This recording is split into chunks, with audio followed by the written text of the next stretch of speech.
Hey, everybody. Welcome back to Educational Triage. This is Tony, and I have the wonderful Philip Aloha.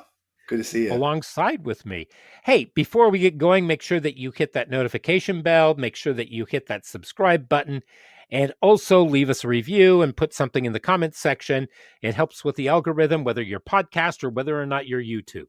So, this week we are talking about what doesn't mainstream, what don't districts, what don't people understand about alternative ed? Why Yeah. do they?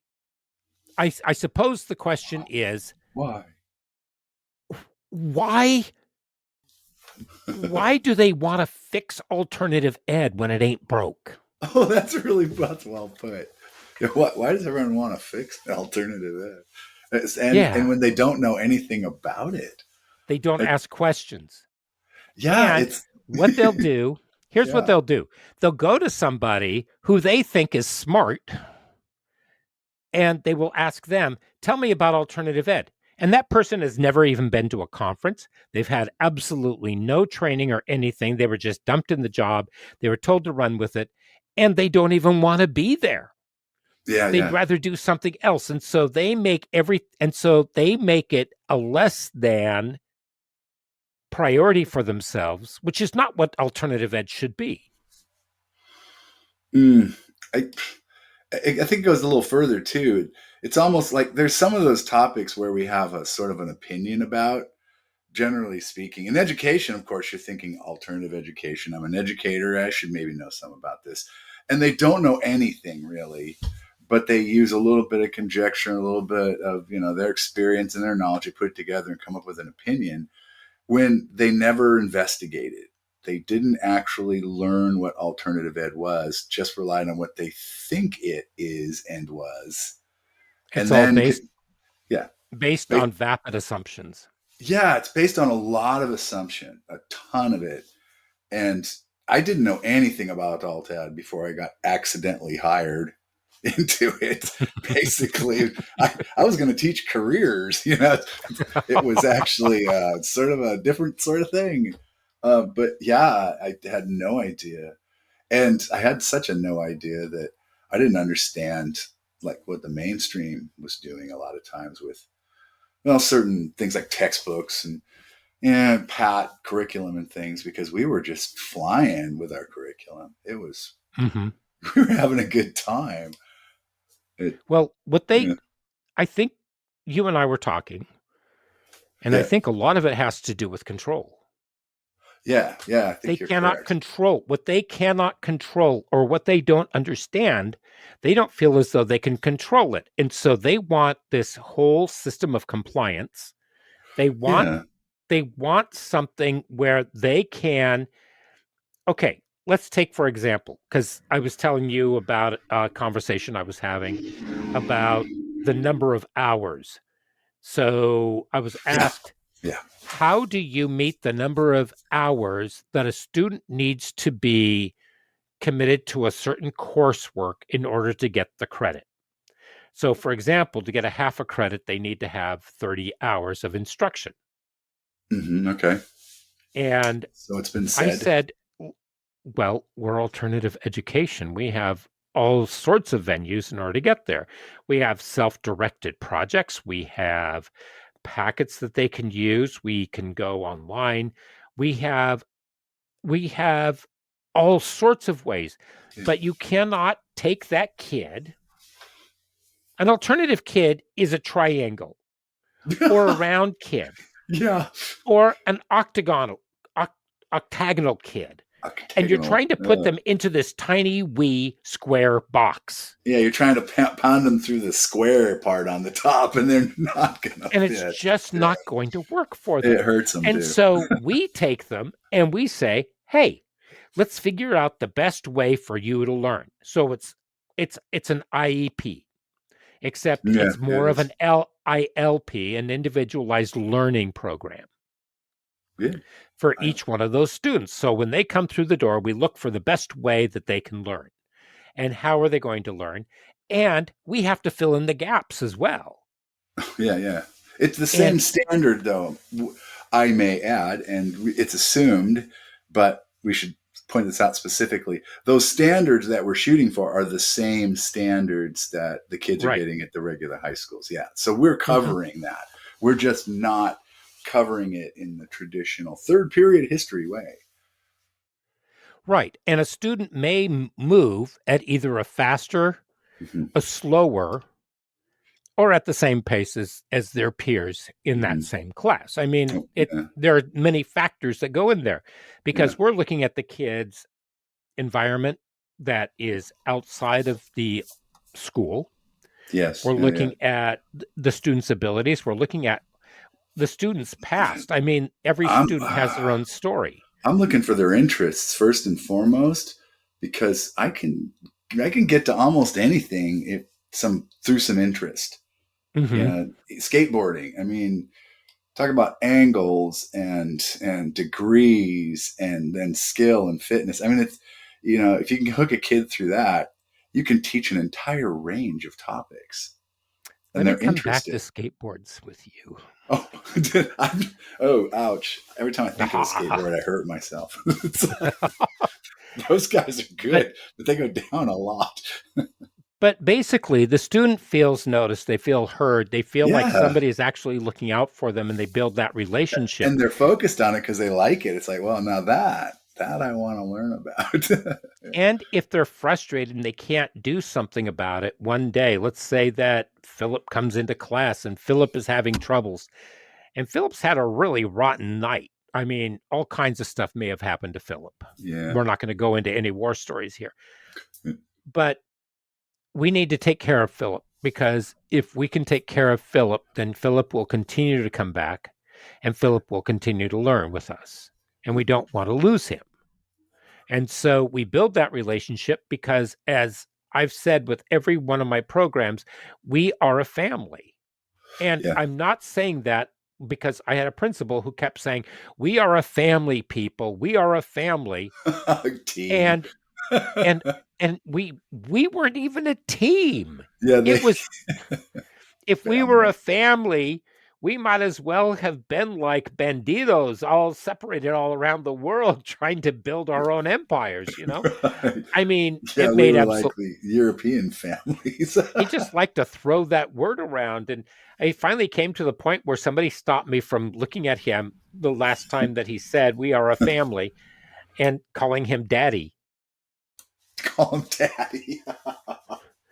Well, yeah, I mean, I just thought that made as much sense as him saying family. So anyway, but It's if we true. are if we are supposed to adhere to the exact same rules and regimentation as the mainstream classroom, What's the difference?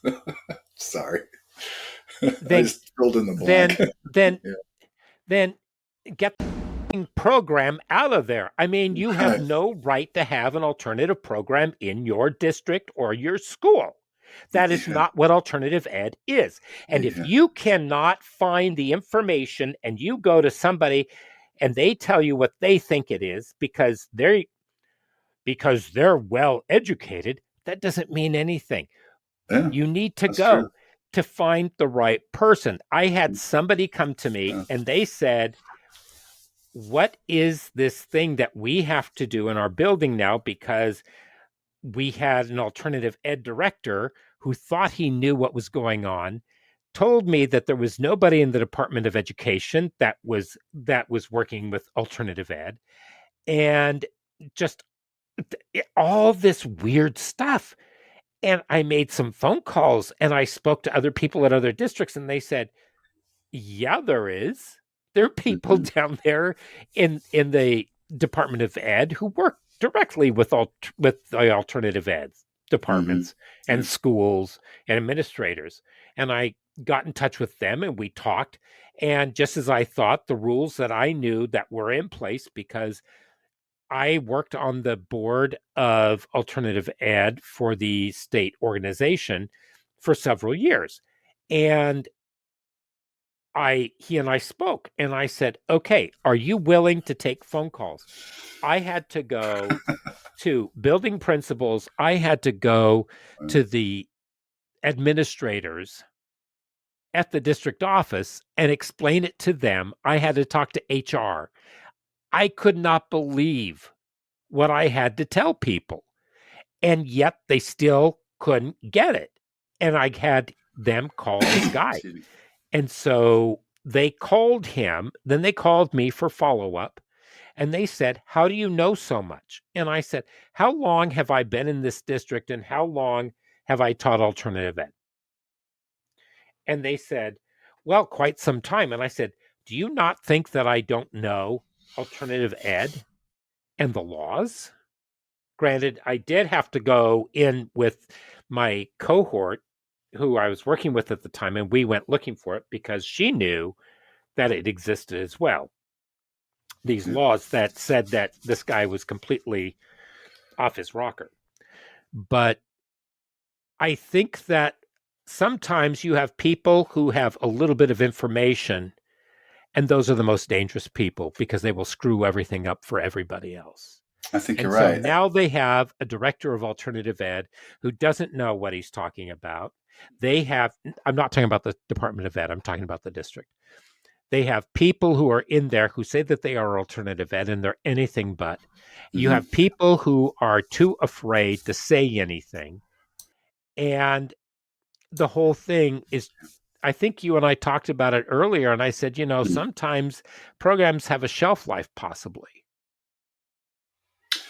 And this is Yeah. what happens. This is what happens to them. Somewhere in my research, I'll have to look this up. Get my assistant to do that.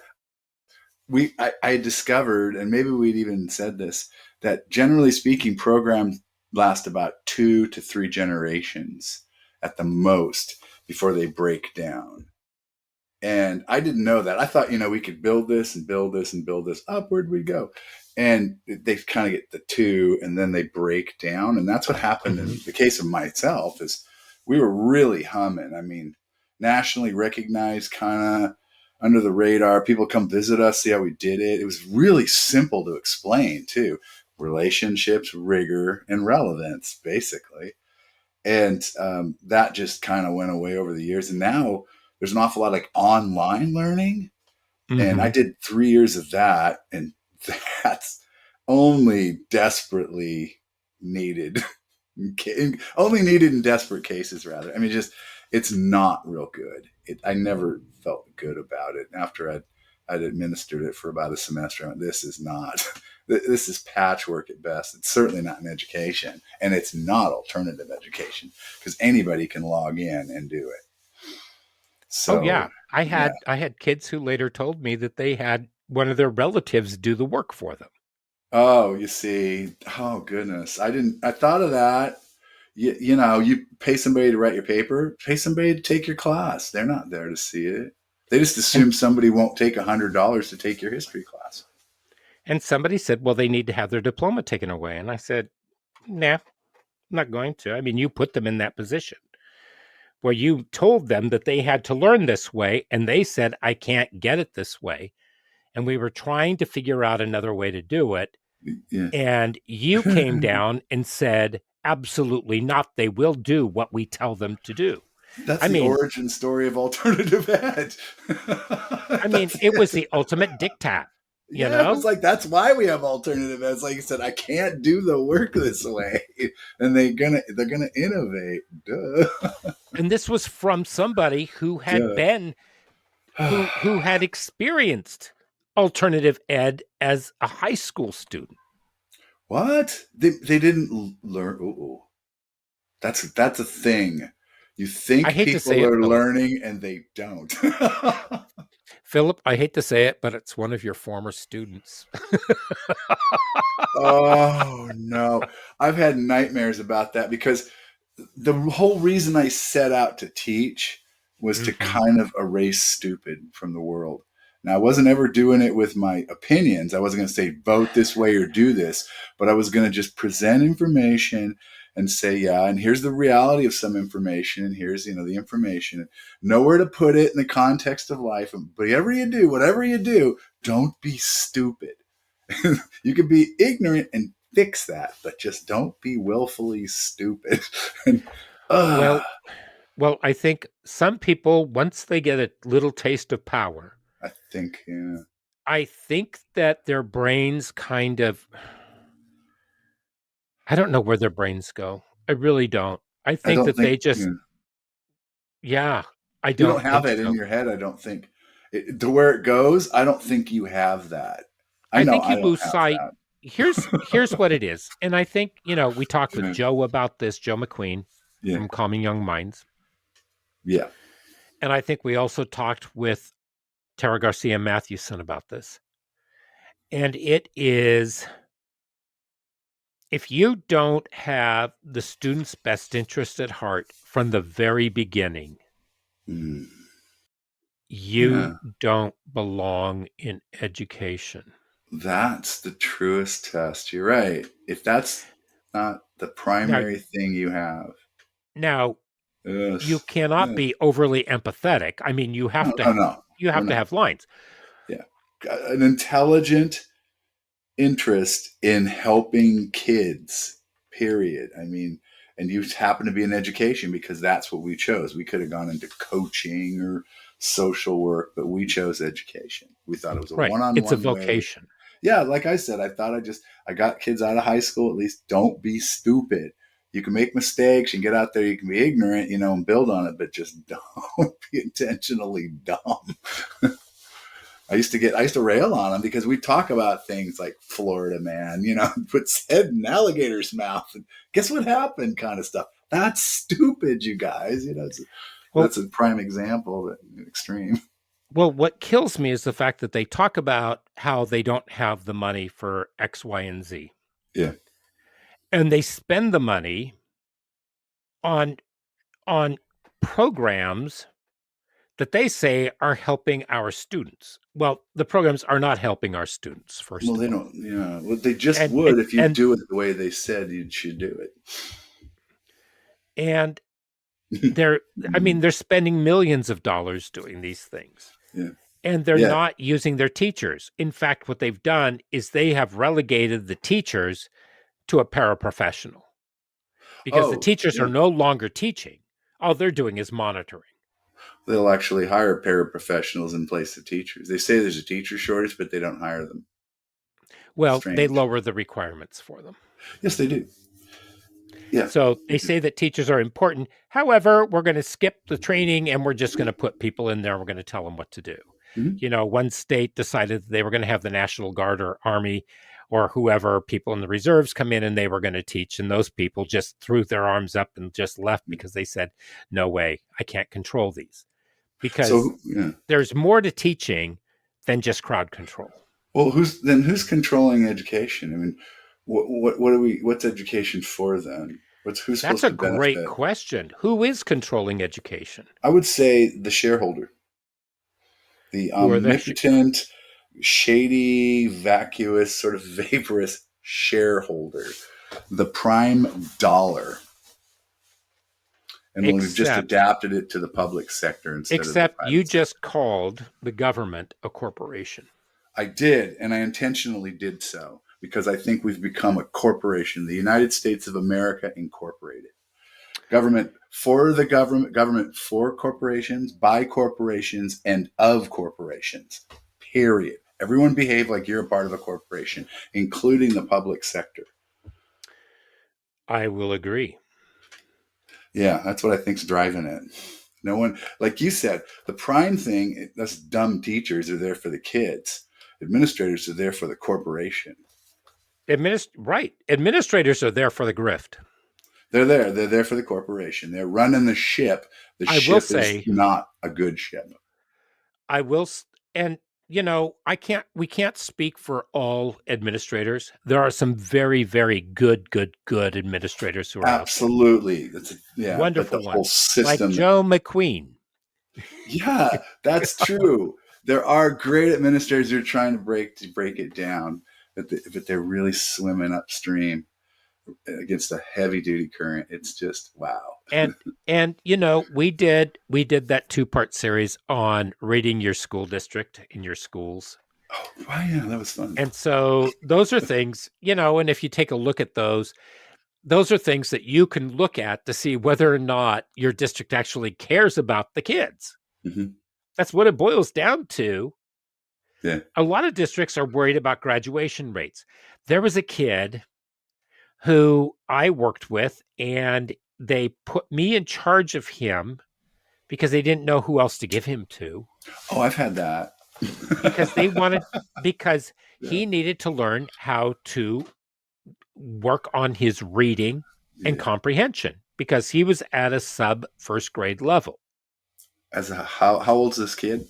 The kid was a junior at the time. Oh, wow. Sweetest kid in the Oh world. yeah, I'm just thinking But he about, oh hardly Lord. ever showed up. Like, And I was to do it all online. what? It was going to be part of this online curriculum that they had given us to work with. And they didn't And they give you a said, magic wand. and so he would go in there and he would do his work. Huh. And nobody worked with me. I made multiple phone calls to try to figure out what was going on in this whole thing. Oh yeah. And the next thing I know, the next year, the kid looked at me and he goes, "Guess what?" And I said, "What?" He said, "I'm graduating." I said, "That's great." I said, "Wait, what a minute. Wait a minute. Are you reading now?" Can And you he read? said, "Kind of. People read to me." And I said, "What about the writing part?" And he said, I just dictate to the computer. And then people help me fill in the dots. Literally, people help me fill in the dots, meaning periods and the Wow. punctuation. Yeah, the So dots. he graduated because the district was more desperate for him to graduate than they were for Wow. him to actually get the the type of education that he required in order to Yeah, be successful. I can tell you, if you have a kid reading that low, it's a huge monumental task to bring them up. It can be done, but you can't It do it in can. one semester and they have to be No, consistent. no, God, They none of have the to be semester. consistent. They It'd have take to a be couple of consistent. years of hard work, and you can bring that up Yeah. to a pretty 80th grade level-ish kind of thing. Maybe if they're good at it and they just never tried, then wow, I like reading and writing. It's good. It's like, yeah, see, maybe you should come to school. That's Right. usually what it was. They didn't go to school. They just found ways to stay away from doing stuff for Well, I think years. in his circumstances it had something to do with family, had to Yeah, do with yeah, poverty, it had to do yeah, with yeah. all the moving, everything. Yeah, there's a lot So, of ways it happens. right. And You he can't was a skip school great that much. Yeah. guy. He really was a great, Right. great guy. But he gets the same piece of paper that says that he can read and write and do arithmetic.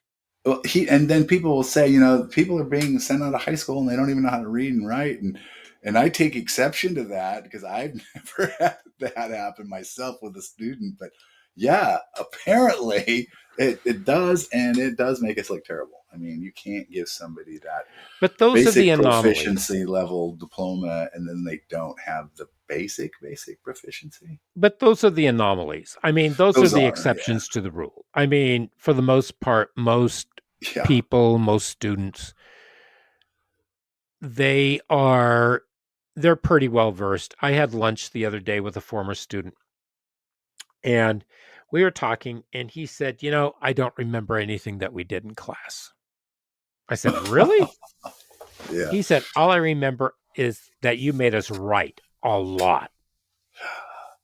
And he said, "But what I also remembered was that you read to us. And so we didn't have to do a whole lot of reading when we went home. Mhm. But you tried to work with us so that we got all of our work done in the classroom. You tried to keep us from having to do homework." But Yeah. he said, "But I really didn't care. And then on one of my papers, you wrote, you know, you can do so much better. This is not a reflective work of what you're capable of doing." And he said that that was the one thing that started a fire in his belly. And I said, "Really?" He said, "Yeah." He said, nobody had ever told me that before. Nobody had ever seen any potential in me. Nobody had done anything for me. And I said, "Oh my gosh." I said, "Cuz you do really well now." And he said, "Well, yeah, because you made me write those papers and you made me do well and you weren't going to accept second best from me." Right. And I said, "Thank you. That's one of the highest compliments you could pay me." I would say, yeah. But, all I did was I took alternative education tenets and brought them into a mainstream classroom. Yeah. Go figure, and they worked. For the most part, they did, but Yeah. because you always have the one off, I can give you an example of it not working. Here's a good Okay. one. So I'm the alternative ed guy. When I do subbing sub jobs, it's getting to the point now where at least one or two students will walk into every classroom, and go, "Hey, it's you," and they like seeing me, and I like that. I like being seen. My standard is to do what's usual and customary. That is, if you need to pass to the bathroom, take the pass. Do work. If you're not going to do work, don't disrupt other folks and make your deadlines. Your teacher, things like that. Okay, it works out in the classroom. When I do PE, it's insane. I can't control a PE class very well at all. I mean, they're rude. They curse like crazy. They're all over the place. And it's like, and the coach that, I'm working with wants everyone to keep moving. It's PE. Be walking, anything. Don't sit down. And I'm like, I don't nag people. It's like, oh, this is not working. And I'd actually tell people, listen, I know this is awkward, but it's PE. You got to keep moving. And I've explained to a lot of people, the reasoning. The point is this: PE class is sort of absurd. The whole structure of having to wait, at 9:10 in the morning, we will do something for 55 minutes or 50 minutes, and do it. Keep moving. You must move. Keep moving. This is PE. That's how you get your credit. And it's like, and then I started talking to kids, and I said, okay, do you do anything outside of PE? And he goes, oh yeah, I'm a dancer. Oh, I'm in cheer. I play soccer. I go, what would you say you played? You cheered more than like 4 hours a week. Oh yeah, we were really after it. We're practicing an hour after school and a couple on the weekends. I'm going, okay. And now you have to come to PE and pretend to be physical to get your credit. The whole system is, and they know it, No, and they PE, just rebel like crazy against it. well, it depends because I remember when I was in high school and we had Yeah. PE, Yeah. we loved PE. We went down there because we just had the best time. You're one of those guys. I have kids sneaking into my class. You don't belong in this period. Get out. I don't need extra students. It's so weird. Yes, you're one of those kids. It's wonderful. Well, no, I But wasn't some the of them only are like, one. they I just, wasn't the only one. no, there's a group. And the reason was Yeah. because back in those days of the covered wagons, Yeah. we Square had to balls. let out steam somehow or other. And we Yeah. got to play soccer, we got to play basketball, we got to play baseball, we got to go Yeah. running, we got to do all kinds of stuff. We got to play Yeah. dodgeball. Yeah. And yeah, we were cruel with those balls. We really slammed them. But Yeah. the thing is if you take how many of those kids are actually active? Think about, I mean, you talk to Oh, some, I'm not going to argue that PE, I think PE is important. What I was it's pointing out, though, it's like every day, sort of at 9 to 10 something, you will be doing PE. The kids are like, well, the they question rebel is, against that system big how do time. you structure the class then Yeah. so that kids want to be there and they can participate? That would be that. I thought to myself, if this was not a kind of a long term, little short term, long term sub job at Mhm. PE, I would definitely have something that was interesting. I would go out of my way to figure out what we could get that would everyone would dig on. And that's the alternative me. But since I'm not being able to do it and I'm kind of being told keep moving, it's like this whole system is like really hard to work under. It's kind of And I would absurd. say I would say you could have like a dance studio at one point, Oh yeah. but wait. What I what what? I chaperoned school dances. You got to chaperone that room Oh the well, way that they dance. Oh Yeah, yeah. I would definitely, yeah. I mean, we would, yeah. I would be present. I wouldn't go, you guys, here's the video, have at her. In fact, I like to learn with them. I Yeah. shot so many basketballs in the last 3 days, and I swear to goodness, they hit the rim like in the back and the front, rolled in and went out, rolled out and went in. I mean, it's like nothing went down. It was like I was the best example of how to gracefully shoot badly. But I was learning how to do it. And they're going, you're almost getting it, Summers. I go, no, I'm still not getting it. It's like, it's fun stuff. I would definitely, I told a couple of kids that if it was my class, we would have some really cool stuff to do. I would go out of my way to make it interesting. The interesting thing about kids, even in high school, Yeah. sure, you're going to have, and I keep saying this, you're going to have that one, Or two. but they're, or two, but they're really little kids at heart. And Yeah. so you can read them things like Miss Nelson is missing. That can be a perk for them to do really well for a Yeah. day. If they do really well for 1 week, you read them a story on Friday. If Let them and they play their love that music on stuff. in the gym. There's an audio system. Let them play their music. You know, okay, it's your day. Tomorrow's your day. Pick a good playlist. You know, Yeah. because it really feels there's something good feels like, oh, that's my music and banging in the gym. I like this. Yeah. Yeah. Kids like that. How do you empower the students? What are you Exactly. doing that comes along with what they want?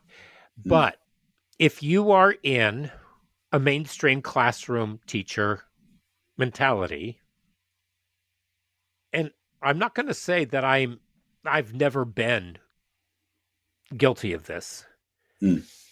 but you go in there and you become authoritarian.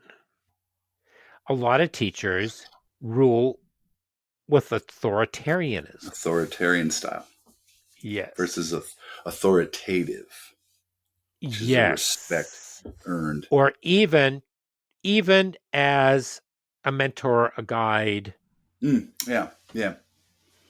or That's even more involved. where the students come in and you talk to them and they Yeah. feel as though, this is kind of a group thing that's going on. Yeah. And it's not the sage on the stage. The stage on the stage. I like that.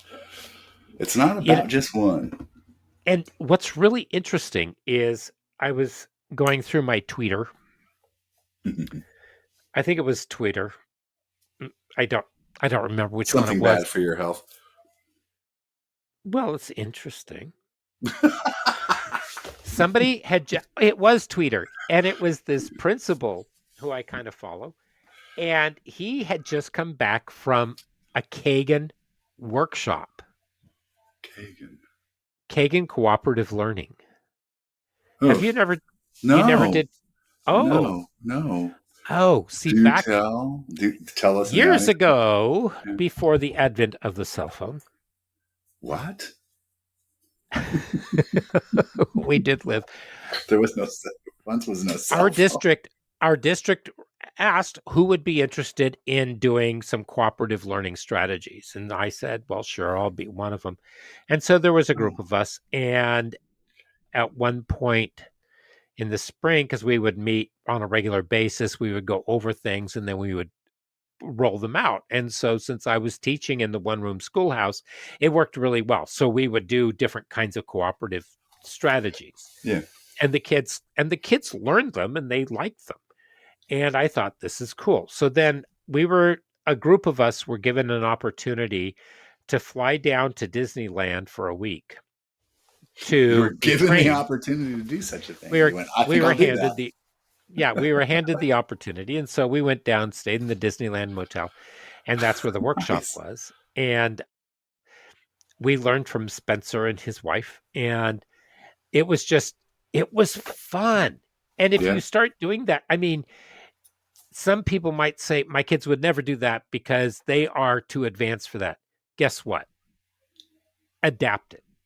If you cannot Yeah. adapt your materials to fit your class to make it more exciting and more integral Yeah. and do things with it, then move your butt out the door, because Yeah. it doesn't matter who you're teaching. If kids don't see the relevance, if you're not adapting, if you're trying to punch those shapes through that little square, it ain't going to work. And so cooperative learning actually works so well, and you learn it, they learn it, and so it's a learning process, but in the process of Yeah. doing it, you become a team. And so it's like this whole Yeah. community that's doing the same thing.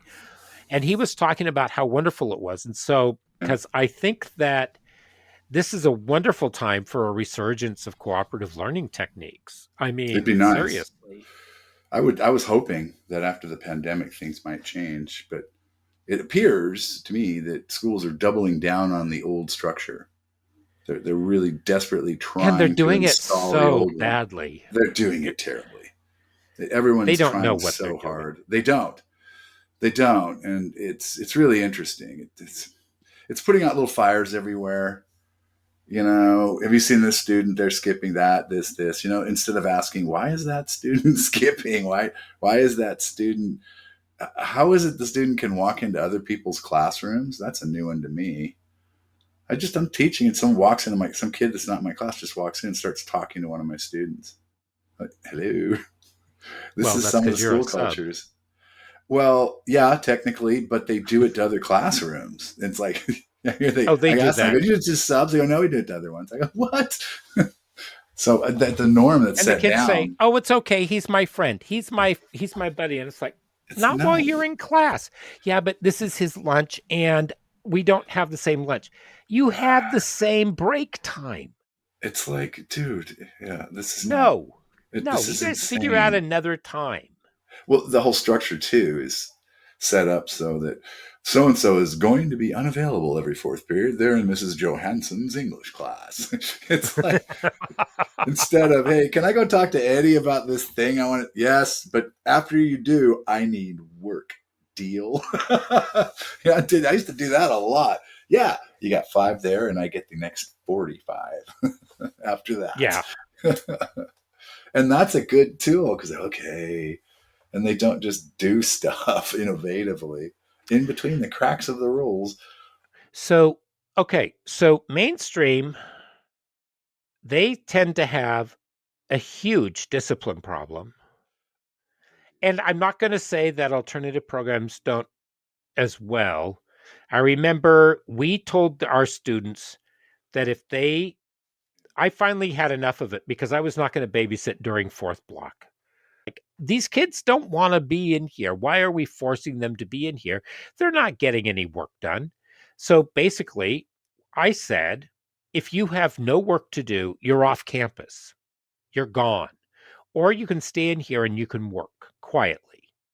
But it's not going to be a little coffee clatch where you just sit around and chat and do all this other stuff. And so then I received a call from security and I received a call from the principal, and they said, "Hey, we have these kids and they are committing acts of thievery. Well, you need to come up here and look at these videos." And I came up and I looked and I said, "Yeah, that's them." They said, "So what are you going to do about it?" And I said, "You know what? I'm going to play by your rules here. I'm on my prep. Are you telling me that I need to be watching these students on my prep? If so, then we're going to go back all the way to September and you're going to have to retroactively pay me for that time.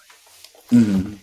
And once we have that considered done, then I will address this issue." I never had another problem with that again. I bet not. But it took something like that for them to realize that my job is not to babysit the students, because they said, "We need you to escort them off campus." And I'm thinking, no, I'm not escorting 40 kids off campus. But how else are you going to control them, Tony? You need to control the situation and We had form it to your specifications. And if it doesn't, there's problems. exactly. And you're right, there are, but it's your problem. problem. Well, it's not my problem, and I Not got tired of yours, them but telling me it yeah. was my problem. God, it's And my crazy. cohort was not very happy with me because at the time she was the director. And she said, "Where are the kids?" And I said, "I let them go." She said, "Why?" And I said, "Because this is my prep. And if they want to be here to work, they can be here to work. I am not going to force them to be here Mhm. and babysit on my prep. Right. That's ridiculous." Yeah, that's So, nuts. I mean, we had so little free time as it was, Exactly. but they don't understand that in the mainstream. They think that that's all we do really is babysit. They think that what the, okay, let me give you something. That's true. When we created the high school completion and credit recovery program, there was a kid who was, I don't know what year he was, but he came in and he worked for about 3 to 4 weeks to finish up a credit that he needed to do. Mm. He went out and he told everybody, "I got my credit for first semester. I'm done with my first semester credit." This is towards the end of second semester. Mhm. And everybody said, "Wow, you didn't have to retake the class." And he said, "No, I did it in credit recovery." And they said, "What'd you do?" And he said, "All I had to do was write a paragraph and then I was done." So his teacher heard this and filed a complaint. Based upon What what he he had said. told them.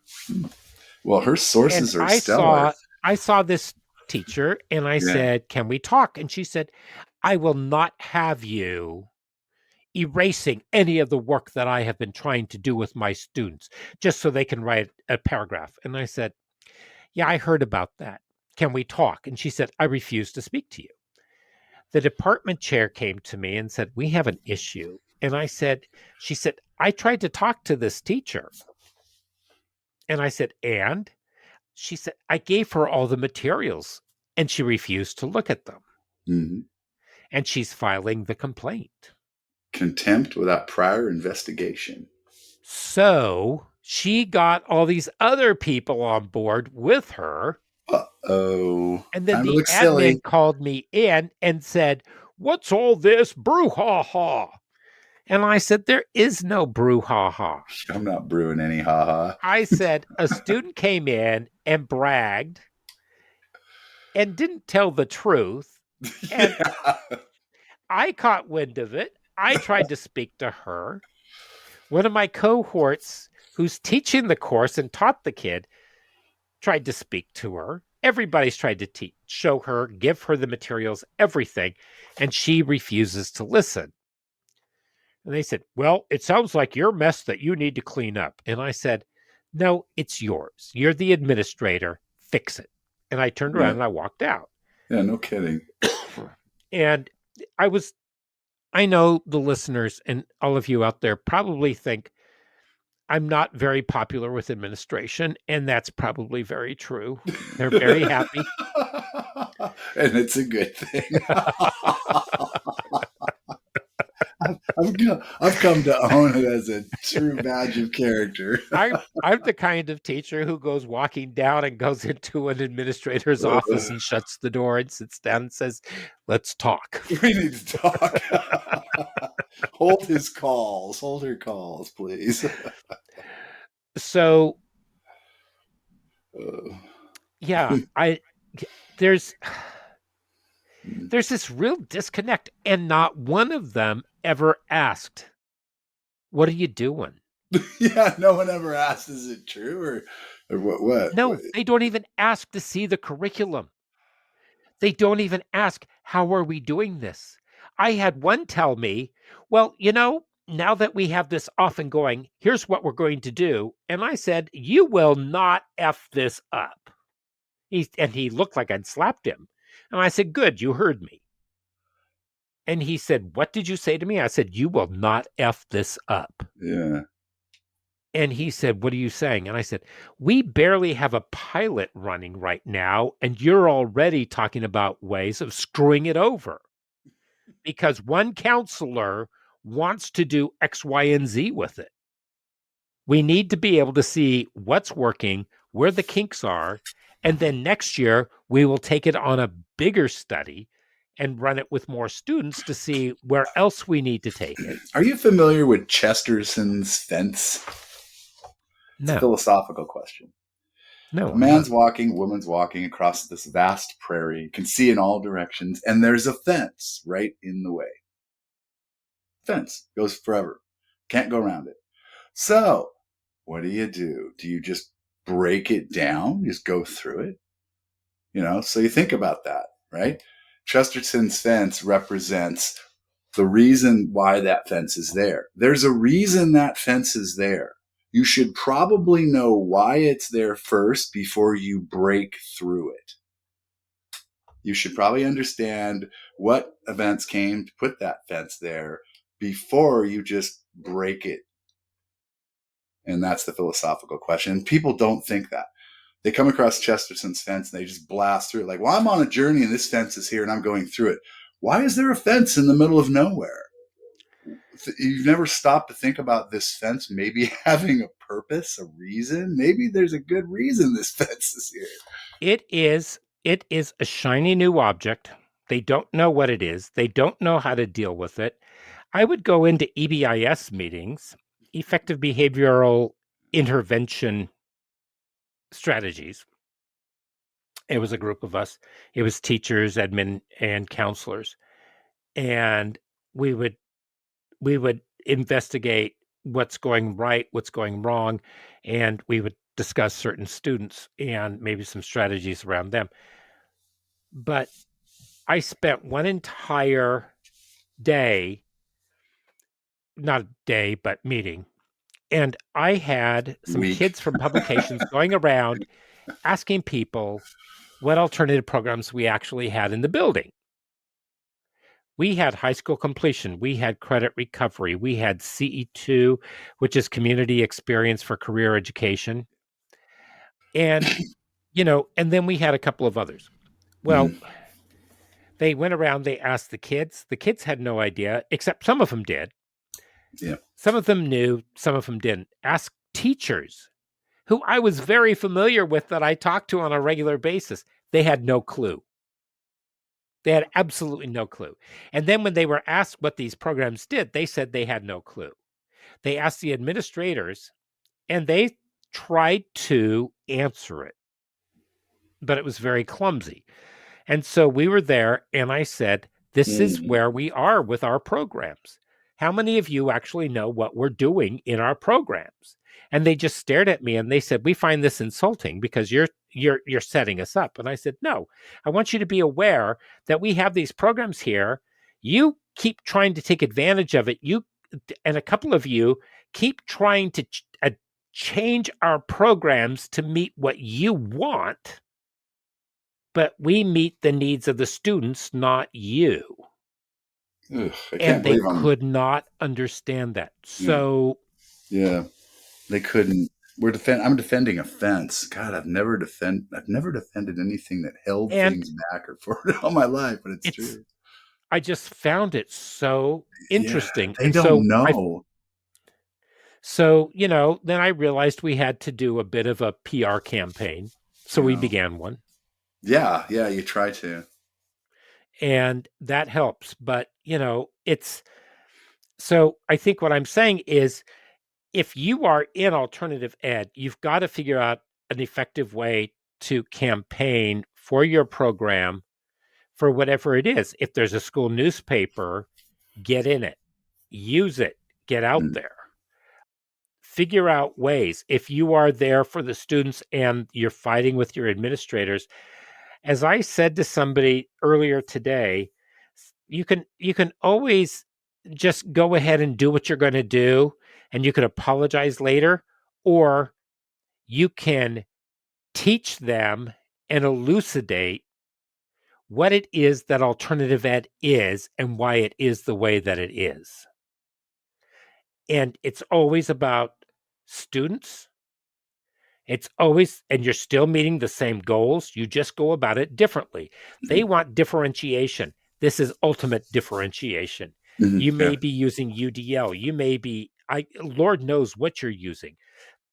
I've been known to use probably 20 different strategies in the classroom at the same time, depending on what the students needed. Every single student requires a different strategy. The same darn thing. And I've you know done the things same that, thing.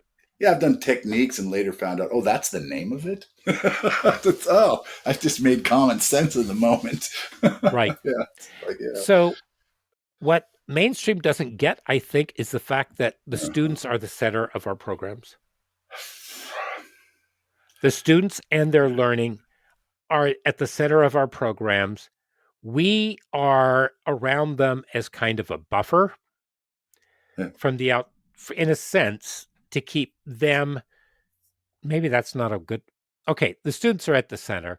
We are there. We orbit around them to try to keep them in their orbit, That's in true. their, and keep them grounded. That's our purpose. Our purpose is the student, basically. That's to accommodate the students, teach them, Exactly. mentor them. That's it. That's my purpose in life, basically, is to be a teacher, and And that's what it is. Yeah. and next week we're going to talk about juvenile justice schools. Yeah. And one thing that I think teachers in alternative ed need to be aware of is know your strengths, know your weaknesses. If you know and you are confident and you are competent in another subject area, you can teach that area. Look at the state laws. Read your state laws, get familiar with them, get involved with a state organization, get to know the person at the Department of Education who is in charge of alternative ed, speak with them, figure out whether or not they're actually competent, because they could be your biggest advocate, Good and point. start looking at other ways that alternative ed is active in your area and start going out there. Believe it or not, maybe it sounds like we're adding another layer onto you, but what we're actually doing is we are, excuse me, providing you with more support, and it's actually invigorating. It It's a is. breath of fresh air. It is. And spread the word about what alt ed is and what it isn't. But geez, man, people And don't while you're at know. it, make sure Yeah, that you've subscribed. Make sure that you hit that like button that too. and that you hit that notification bell. And that way you can find all the rest of our videos or the rest of our podcasts. We love it. So, and if you're looking for our videos, YouTube. If you're looking for the podcast, on all the platforms. Correct, From Amundo? around the corner to the rest of the universe. That's right. Okay. And so with that, I'm going to say sayonara, Philip, Aloha. and we will see you next week. Until then, bye bye.